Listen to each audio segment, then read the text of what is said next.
Oke, sekarang menyangkut masalah skala pelayanan. Dalam kasus rencana tata ruang, sangat penting dan sangat perlu dicermati bagaimana suatu struktur fasilitas ditentukan berdasarkan skala pelayanannya agar terkategori sebagai kepentingan umum. Nah, ini artinya dalam penyusunan rencana tata ruang itu dia harus bicara skala, ya, dan masuk dalam kategori ini supaya jadi urusan pemerintah gitu loh maksudnya. Kurang lebih seperti itu. Karena kalau kita lihat ya, ini Anda menyusun shopping list ini kan di ini ya, di indikasi program ya, IPU, indikasi program utama, dan ya itu juga 5 tahunan, mungkin nggak sampai tahunan juga gitu. Nah, ini struktur dan fasilitas ini dicampur adukan aja gitu loh. Karena pada akhirnya dia punya narasi sendiri gitu loh, nggak mengkaitkan dari suatu data analisis sampai rencana. Nah, ini kalau saya perhatikan ya, mungkin bagi banyak perencana khususnya, ketika dia masuk ke dalam indikasi program, itu ngarang lagi gitu loh. Dia udah pakai perasaan aja gitu, udah nggak pakai ini lagi, udah pakai hitungan gitu. Nah, sebenarnya tugas kita itu adalah mengalokasikan jangkauan dan skala pelayanan dari masing-masing fasilitas itu, ya, persebarannya secara wilayah. Dan yang kedua, intensitasnya gitu loh. Intensitasnya itu apakah intensitas untuk skala apa gitu loh. Biasanya yang masuk dalam indikasi program itu adalah yang gede-gede doang gitu loh. Yang tidak mungkin dilaksanakan juga gitu. Makanya saya lihat banyak orang mengeluhkan ini rencana tata ruang kok nggak bisa diwujudkan. Karena perencana tuh hobinya itu adalah bikin yang gede-gede gitu, yang nggak mungkin gitu dilaksanakan. Nah, saya pernah mengukur kinerja seperti itu, ya, kinerja 5 tahunan sampai 20 tahunan itu rendah gitu loh. Kinerja pencapaian perwujudan rencana tata ruang itu rendah sekali gitu. Artinya apa? Artinya indikasi program itu tidak disusun berdasarkan ini kemampuan. Nah, tadi disampaikan juga masalah kemampuan tadi, kemampuan keuangan dan sebagainya. Nah, ini beberapa contoh saja ya. Karena saya ngerti ya, mungkin bagi banyak konsultan-konsultan dan sebagainya itu, ketika dia menghitung tentang status misalnya, dia pakai ukuran-ukuran yang lain gitu, yang tidak spasial gitu. Contoh misalnya status bandara udara nasional itu ditentukan dari sekurangnya 500.000 pengunjung per tahun, serta ada pelayanan destinasi internasional. Ada saja secara reguler seminggu sekali aja minimal pesawat itu terbang ke luar negeri, itu menjadi bandara internasional. Dan ini banyak nggak tercapai gitu di dalam kinerja contoh bandara ya di Indonesia dalam proyek-proyek PSN selama ini gitu. Contohnya yang paling jelas itu adalah Kertajati ya. Kertajati di mana? Di daerah Indramayu atau apa ya? Kertajati itu di Majalengka, Majalengka ya. Anda tahu nggak statusnya apa? Bandara Kertajati itu. Itu statusnya tuh bandara internasional loh. Itu statusnya bandara internasional. Jadi artinya dia harus ada 500.000 minimal pengunjung per tahun. Dia bikin status dulu tuh, status bandara internasional. Sementara pengunjungnya nggak ada segitu gitu. Malah sekarang jadi tutup ya Bandara Kertajati. Dan tidak ada penerbangan luar negeri. Paling kemarin mungkin ya, tahun lalu itu waktu beberapa tahun yang lalu itu dipaksakan sebagai tempat pemberangkatan haji gitu, haji, untuk mengejar status internasionalnya itu. Tapi jumlah pengunjung itu nggak tercapai. Banyak itu bandara-bandara internasional itu yang di kita itu yang tidak sampai segitu, ya. Tapi dibangun dengan biaya puluhan triliun. Sorry, satu bandara itu minimal 2,5 triliun sampai 5 triliun ya. Itu uangnya yang dibelanjakan ya. Tapi tidak mencapai sasaran. Nah, ini yang kayak gini ya, seperti ini. Banyak perencana tuh yang nggak berani menentukan kebutuhan gitu. Ya, akhirnya dia menjadi satu area saja gitu, area yang tidak bisa dijelaskan gitu statusnya gitu.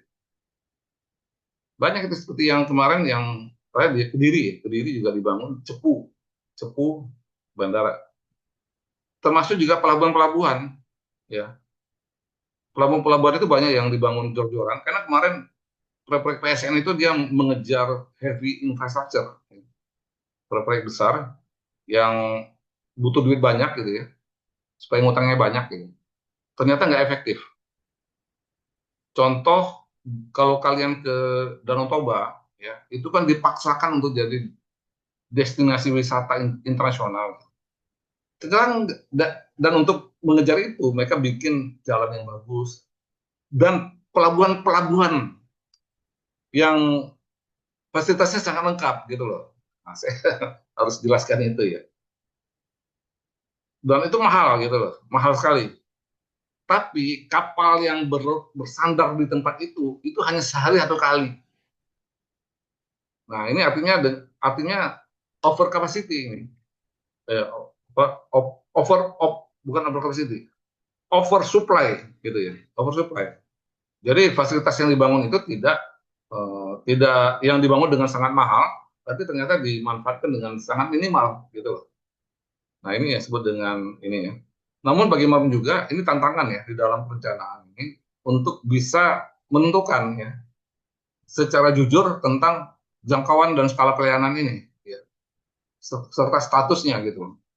Karena memang RTR ini yang diharapkan gitu, yang berani untuk menjelaskan tentang itu. Karena banyak sektor itu nggak berani gitu, termasuk daerah nggak berani mengatakan bahwa ini adalah urusan kami, urusan pemerintah kota misalnya dan sebagainya. Dan harusnya itu sangat rinci ya, sangat jelas diatur dalam skala lokal.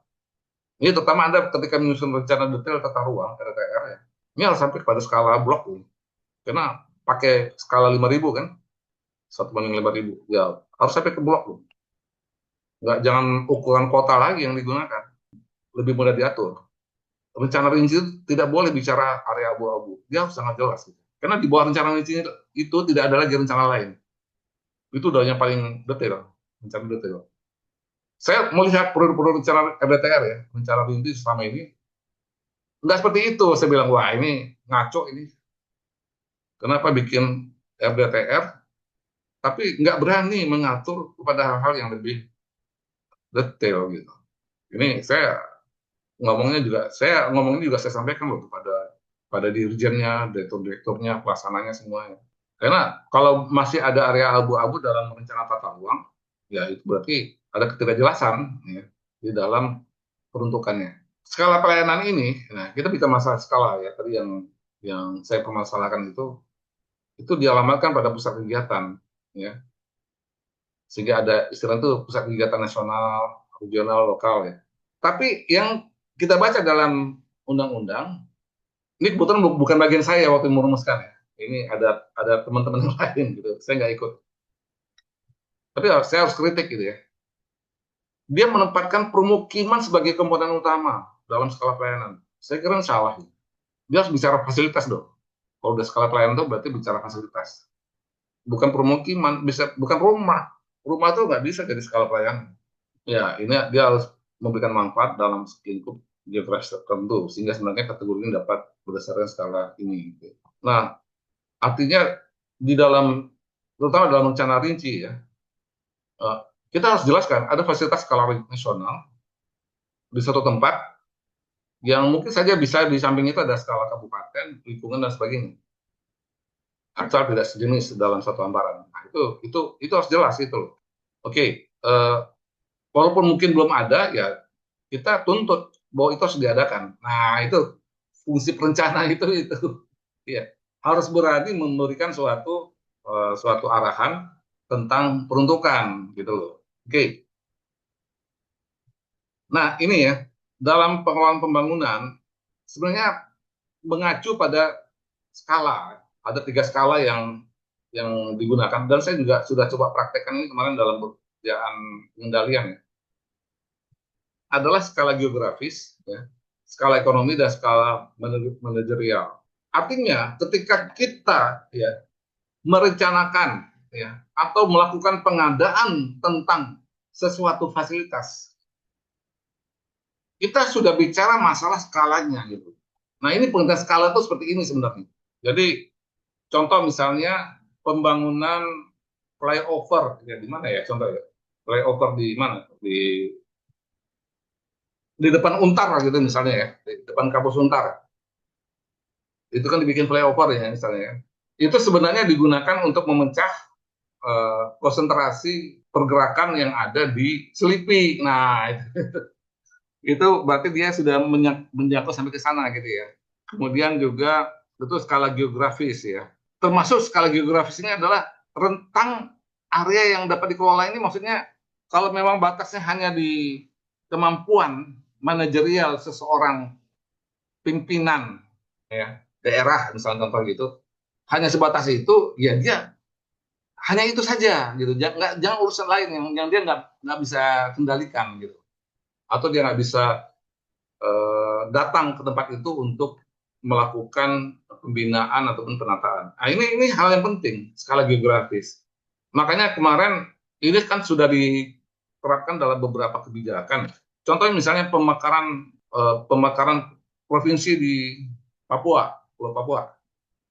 Kemarin kan cuma ada 2 provinsi ya, sekarang jadi 6 ya.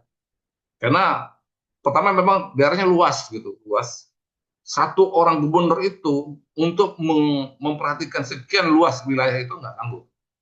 Hanya dipecah menjadi 6. Walaupun itu pun juga masih besar juga gitu. Ya, satu kabupaten aja contohnya di Bovendigul misalnya. Bovendigul itu luasnya seluas Jawa Tengah itu ya contohnya. Jadi kalau memang tidak bisa dijangkau pengelolaannya, dipecah saja gitu loh, dibagi saja. Termasuk juga kemarin Jawa Barat dikatakan juga akan dibagi di dalam beberapa provinsi ya, termasuk juga di lingkup kabupaten kota sampai kelurahan juga ada pemecahan kelurahan ya, karena lurahnya nggak sanggup mengurus wilayah yang luas yang dalam wilayah tertentu.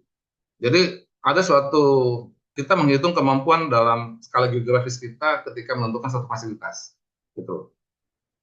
Jadi katakanlah memang eh, skala fasilitas misalnya contoh penyediaan salah satu fasilitas fasilitas apa misalnya fasilitas olahraga misalnya olahraga itu ya kalau misalnya level lapangan bola gitu ya, lapangan bola juga macam-macam ya, ada yang pakai stadion ada yang lapangan bola biasa gitu ya, itu harus mengacu kepada suatu lingkup pelayanan yang bisa diberikan gitu. Ya. Jangan sampai menumpuk ya, mengumpul di satu tempat mungkin malah tidak menjangkau. Makanya perlu adanya dispersi ya atau penyebaran berbagai fasilitas itu ke berbagai daerah supaya skala geografisnya mencukupi gitu. Kemudian ada skala ekonomi. Skala ekonomi itu adalah rentang dukungan sumber daya. Artinya kurang lebih ketika kita mengajukan suatu rencana gagasan ya tentang pembangunan, nah, kita juga sudah memperhitungkan tentang dukungan sumber dayanya gitu. Nah, ini contoh ya. Contoh kemarin ini kita bicara masalah, kita gosipin masalah PSN ya. Waktu PSN kemarin banyak kementerian-kementerian tuh dapat duit banyak gitu. Terutama yang menyangkut infrastruktur ya. Infrastruktur itu seperti misalnya PU, perhubungan, apalagi itu, SDM, apalagi yang menyangkut infrastruktur. Komunikasi apa Kominfo ya. Nah, itu kan berapa? Beberapa kementerian besar yang mengelola infrastruktur skala besar ya dengan dana yang besar. Kemudian dengan itu mereka membuat banyak proyek gitu loh. Itu yang saya bilang banyak yang mubazir proyek kemarin itu. Ya, seperti proyek perhubungan itu banyak mubazir itu. Dan itu sudah menjadi rahasia umum, banyak terminal-terminal itu yang kosong gitu. Terminal-terminal nasional itu yang kosong. Salah satunya yang saya sebutkan saja itu kasus di Bali ya. Itu di Badung itu Kabupaten Badung itu ada mereka mendapatkan suatu berkah ya, berkah ya, pembangunan terminal regional gitu pakai dana APBN, mungkin APBN dari hutang atau dari mana saya kurang tahu ya. Ya, dan itu dibangun ya. Nah, setelah dibangun ya itu mereka serahkan saja ke daerah gitu loh. Saya bilang ini konyol gitu. Kalau proyek pusat itu ya harus pertama di maintain dan dikelola oleh pusat gitu. Jangan dia serahkan saja pada orang daerah. Ya contoh misalnya seperti tadi ya, untuk membangun tuh mereka bangun gitu, tapi pengelolaan mereka serahkan pada daerah. Dan itu tipikal dari berbagai macam proyek-proyek PSN seperti itu ya. Kenapa? Karena pusat itu tidak punya dana perawatan gitu. Karena mereka harus mengalokasikan. Sementara PSN itu adalah proyek sekali pukul gitu. Sekali pukul itu ya sekali dapat duit gede ya itu dihabisin gitu. Tapi tidak ada keberlanjutan dalam tahun ke tahun gitu. Makanya sekarang kita lihat di seluruh kementerian itu pada mandek semua nih, ya, karena nggak punya duit untuk bikin program kan gitu. Gitu ya Pak ini ya Pak Denny ya, termasuk PKP ya, walaupun sekarang menterinya cewek-cewek lah gitu untuk macam-macam gitu. No, no comment lah kalau gitu, Pak. No comment. Oh, nanti anda yang ngasih ngasih ini ya komentar umum ya. Kemudian juga tapi ketika mereka harus dioperasionalkan, apalagi ada biaya operasional kan, mereka nggak punya itu loh.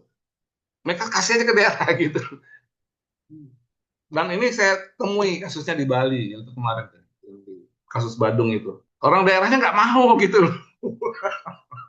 Kayak mereka mengerti gitu loh. Pak, ini proyek pusat Pak. Ya, ini adalah fasilitas pusat yang harusnya dikelola oleh pusat gitu loh. Nah, kalau kami menerima, memang kami butuh Pak ini, ya, butuh fasilitasnya kami butuh, ya. Tapi kami nggak punya anggaran untuk pemeliharaan, untuk pengelolaan, operasional dan sebagainya, gitu loh. Dan kasus ini banyak gitu loh. Saya temukan di berbagai tempat ini, termasuk juga bandara. Makanya saya bilang sektor transportasi ini paling rawan ini. Bandara itu juga banyak yang contoh ya Kalijati gitu, apa Kertajati atau Kertajati itu tidak ada yang mampu mengelola gitu, butuh biaya. Termasuk ada bandara lagi yang canggih itu yang saya lihat itu di Samarinda. Jadi selain di Balikpapan, yang selama ini kan ke Balikpapan nih, ada bandara baru yang lebih besar itu di Samarinda. Sampai sekarang nggak dioperasikan, gitu loh. Ya, karena mereka hanya bisa buat ya, tapi ketika harus dikelola dan dipelihara dan sebagainya, mereka nggak punya sumber daya. Nah, jadi harus diperhitungkan masalah skala ekonomi ini gitu, ya. Nah, termasuk juga skala manajerial. Kita punya ilmu nggak untuk itu gitu. Kita punya person atau leader ya yang bisa mengelola itu. Jangan cuma makan gaji doang gitu loh, tapi dia punya kemampuan manajerial ya dalam mengelola kawasan itu. Ya ini kalau saya terjemahkan juga dalam ekonomi praktis hari-hari juga ini akan terasa ya tiga hal ini gitu. Misalnya siapa tadi ya? Contohnya si Ricardo mau buka warung apa kafe gitu kan, dia pasti mikirnya seperti ini gitu. Kita butuh apa? Ini mana nih cakupan area yang mau dikejar ini? Bagaimana kita mengoperasionalkan dalam 6 bulan pertama gini ya gitu.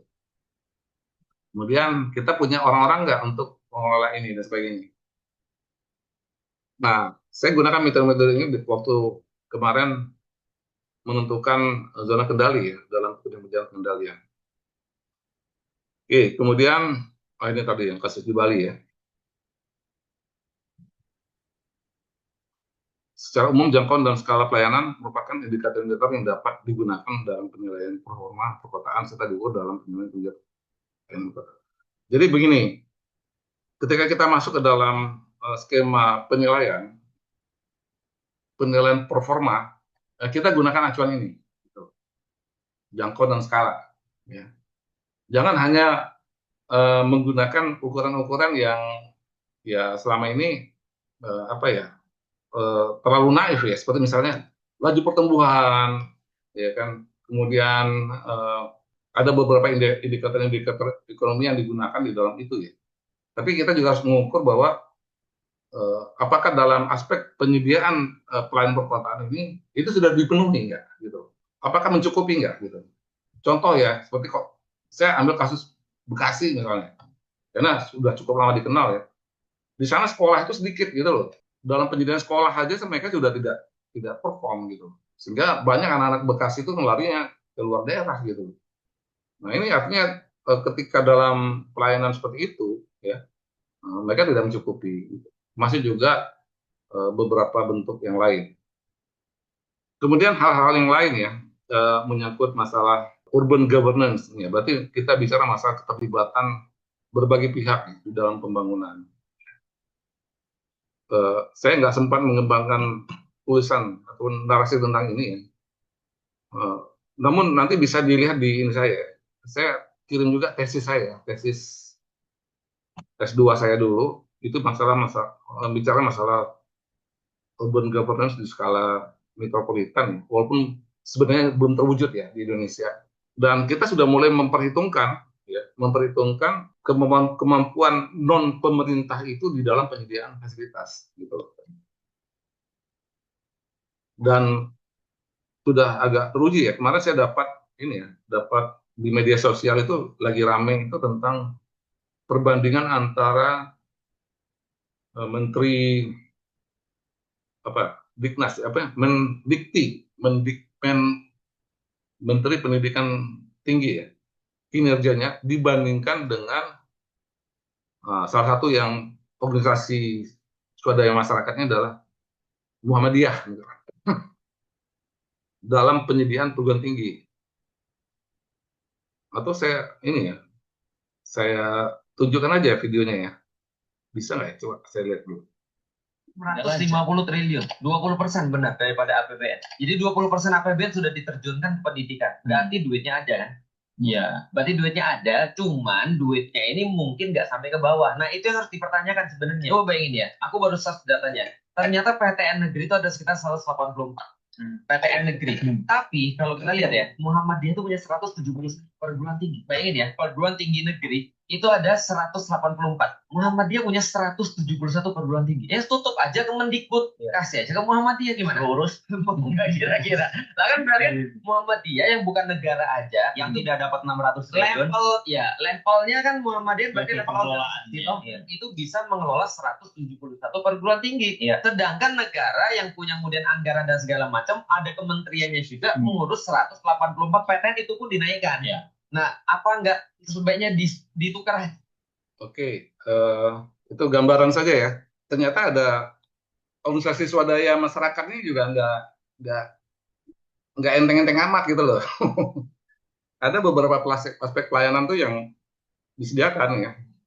Contohnya tadi seperti misalnya dari Muhammadiyah itu menyediakan sudah berapa ya ratusan perguruan tinggi ya dan rumah sakit. Ini dari Universitas Muhammadiyah ya. Siapa yang dari Muhammadiyah? Tadi ada dari Muhammadiyah tadi. Lupa saya nih. Agung ya? Bukan Agung. Dan itu agak dan percepatan dalam aspek itu saya pikir agak luar biasa karena Muhammadiyah ini kan baru bergerak ini baru dalam ya mungkin relatif baru ya 10 tahun terakhir ya 10 tahun terakhir. Kalau untuk SD SMP itu sudah banyak udah lama ya. Tapi perguruan tinggi itu relatif baru hampir sama dengan BINUS ini. Ya. Tapi ekspansi BINUS itu sekarang sudah banyak ya. Tapi kalau dari Muhammadiyah saya pikir lebih pesat ini. Sudah menjangkau di berbagai daerah. Oke, sementara itu ya. Silakan kalau ada mau diskusi dan hal-hal yang mau disampaikan, silakan saja. Seenaknya, silakan. Ada nggak yang mau disampaikan? Kalau nggak ada kita bubar ini. Jadi saya terus terang begini ya, saya lebih appreciate kepada sektor privat, swasta ya, ataupun organisasi swadaya masyarakat yang fokus dalam aspek penyediaan fasilitas gitu loh, kebutuhan. Bukan bangun rumah gitu loh. Bangun rumah itu nggak ilmunya nggak banyak gitu, nggak ini. Gagal juga Pak ini. Ya, Gagal juga Pak ini Pak. iya. Kalau untuk fasilitas ini yang paling diharapkan gitu. Aduh, gimana menurut kalian? Karena kalau fasilitas ini ya, oke lah. Sekarang sudah ada jaringan-jaringan pelayanan apa ya, penyediaan fasilitas itu yang dilakukan oleh swasta ya. Ini kita diskusi aja nih. Dan ada beberapa kelompok-kelompok ya yang sudah bergerak gitu dalam masalah itu. Kalau dulu ya levelnya mungkin masih SMA ya, kayak grup-grup penabur misalnya kan, atau apa lagi tuh yang lain. Itu untuk pendidikan. Kalau kesehatan, kesehatan ini ya mungkin mereka bermain di skala rumah sakit ya. Apa sekolah apa rumah sakit yang sudah mulai banyak cabangnya di mana-mana ya. Artinya itu ada peran-peran sektor privat, swasta ataupun eh, organisasi swadaya masyarakat untuk masuk ke dalam aspek penyediaan tadi gitu.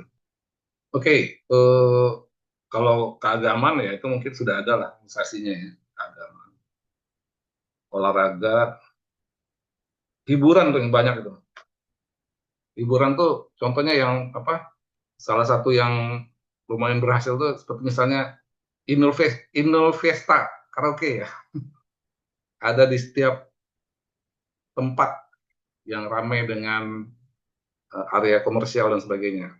Termasuk penyediaan wahana-wahana untuk rekreasi di berbagai tempat dan sebagainya ya. Itu menyangkut masalah pariwisata sudah banyak gitu loh. Masalahnya cuma satu ya. Masalahnya itu belum diakomodasi sebagai suatu kolaborasi. Ya. Jadi mereka masih inisiatif sendiri, masing-masing punya inisiatif.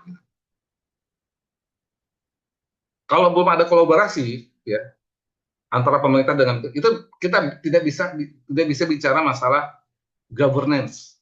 Kita baru bicara masalah government atau lokal inisiatif, ya, private initiatives. Jadi itu kita bicara itu, gitu. Kita belum sampai kepada aspek governance. Nah, artinya memang ada permasalahan di dalam aspek demokratisasi ya dari pada sistem penyelenggaraan pemerintah. Selama ini kan pemerintah hanya dikasih porsi semacam public hearing ya atau sosialisasi penyuluhan dan sebagainya, tapi tidak dirangkul gitu untuk sama-sama mewujudkan itu. Nah, mungkin ke depan ya, mungkin di generasi kalian nanti yang akan bisa mengembangkan ini ya, bagaimana kita bisa mengembangkan pola-pola kerjasama dengan antar pihak ya, termasuk juga beberapa isu lain yang menyangkut masalah ini ya, interjurisdictional cooperation ya. Banyak isu-isu yang terkait dengan masalah aspek pelayanan ini.